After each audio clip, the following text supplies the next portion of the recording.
سوال یہ کہ اگر باپ کی زندگی میں کوئی بھی بھائی مکان پر جو کہ باپ کی جائیداد ہو خرچہ کرے یا کوئی کیمرہ وغیرہ بنوائے یا اور دیگر کام کروائے تو کیا وہ اس کے بدلے میں باپ کے مرنے کے بعد وراثت میں کمرہ وغیرہ بنوائے، باپ کے مرنے کے بعد وراثت میں سے وہ رقم جو اس وقت اس نے مکان پہ خرچ کی تھی کیا کٹوتی کر سکتا ہے یا اس کو وہی حصہ ملے گا جو شریعت نے کہا ہے؟ دیکھو، باپ کی زندگی میں بھائی نے مکان پر باپ کے مکان پہ کمرے وغیرہ بنوائے ہیں، یہ بہت سوال آتا ہے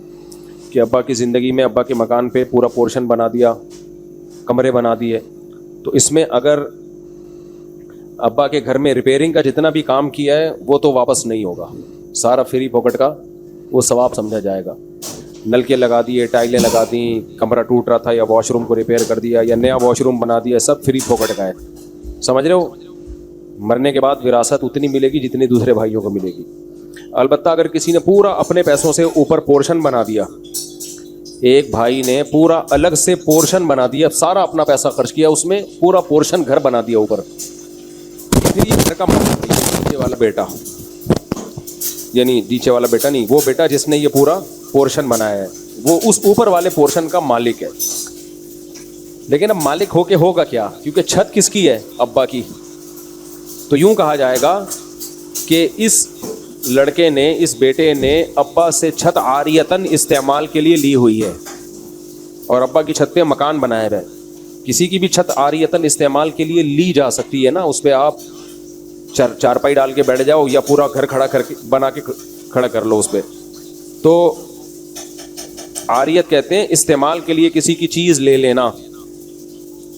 جیسے لوگ ایک دوسرے کی بائک لے جاتے ہیں کہ یار مجھے ذرا بائک دے دے، میں دہی لینے جا رہا ہوں، یار ذرا جو ہے ایک دن کے لیے اپنا کمرہ دے دے رہنے کے لیے، فری میں جو چیز دی جاتی ہے نا، فری میں، کوئی رینٹ کے بغیر، تو جب چاہو واپس لے لو، آپ کو یہ اختیار ہوتا ہے، جب چاہو وہ واپس لے لو، حتیٰ کہ اگر اس میں کوئی ایگریمنٹ ہو تو وہ بھی شرن کا لدم ہے۔ مثال کے طور پر آپ نے کسی سے بائک لی کہ یار مجھے 1 مہینے کے لیے اپنی بائک دے دے عاریتاً، عاریتاً کا مطلب کوئی کرایہ نہیں ہے، بس وہی استعمال کے لیے، تو اس نے کہا ٹھیک ہے 1 مہینے کے لیے لے جاؤ، لیکن اسے اگلے دن خیال آیا کہ یار واپس دے دے، تو اس کو حق ہے واپس لے لے، کیونکہ کوئی معاہدہ تھوڑی ہے، یہ تو ایک تبرع ہے، تبرع کا مطلب ہوتا ہے کہ احسان ہے۔ تو اب باپ کا گھر تھا نیچے کا، ایک بیٹے نے اوپر گھر بنا لیا، تو یوں کہا جائے گا شرعی طور پر کہ بیٹے نے باپ کی چھت کو بطور عاریت کے استعمال کیا ہے۔ اور میں نے بتایا جو چیز بطور عاریت کے استعمال ہوتی ہے، تو جس کی چیز استعمال ہو رہی ہے اس کو ہر وقت شریعت نے یہ رائٹ دیا ہے کہ وہ اس کو بولے کہ یہ خالی کرو۔ تو آپ کسی کے گھر کے اوپر بھی اپنے پیسوں سے پورشن بناتے ہو تو گھر کے مالک کو یہ رائٹ ہر وقت ہوتا ہے کہ وہ آپ کو بولے ہٹا بھی اپنا پورشن، یہ ہر وقت اس کو یہ حق حاصل ہے۔ اس لیے جب پورشن بنایا کرو تو یہ سوچ سمجھ کے بنایا کرو کہ یہ نیچے والا جس کا گھر ہے اس کو یہ رائٹ ہے کہ وہ اوپر والے کو بولے کہ یہ خالی کر دو، یہ ہٹا بھی اپنا سارا ملبہ ہٹاؤ، یہاں سے لے کے جاؤ اس کو، جو نیچے کا مالک ہے، بشرطے کہ ملکیت پہلے ہو اور گھر پھر آپ نے بعد میں بنایا ہو، تو اس کو یہ رائٹ حق حاصل ہے کیونکہ اس کی چھت استعمال ہو رہی ہے۔ اب باپ کا جب انتقال ہو گیا تو اب سارے شرکا اس کے مالک ہو گئے نیچے کے پورشن کے، تو اب اصل مسئلہ تو یہی ہے کہ نیچے کے شرکا بولیں، ان کو یہ شریعت نے حق دیا ہے، وہ بولی کرو یہ ملبہ اٹھا کے لے جاؤ سارا توڑ تاڑ کے، ہمیں ہماری چھت خالی چاہیے۔ تو اصل مسئلہ تو یہی ہے،